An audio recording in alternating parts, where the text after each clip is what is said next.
What is up guys, Danny this side. So in this video, I'm going to show you how you can remove ads from Yahoo Mail.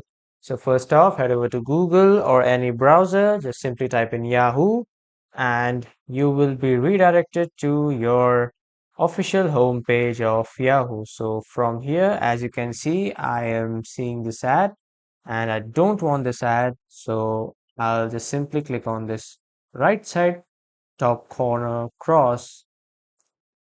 After clicking, just send feedback and select one of these options.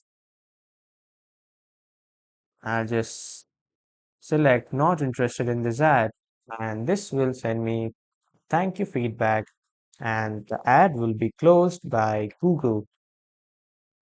But if you see the ad again, just click on the cross again and click on not interested,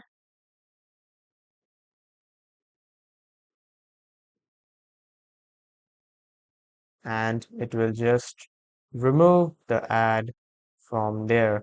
So that was all for this video. Thank you for watching.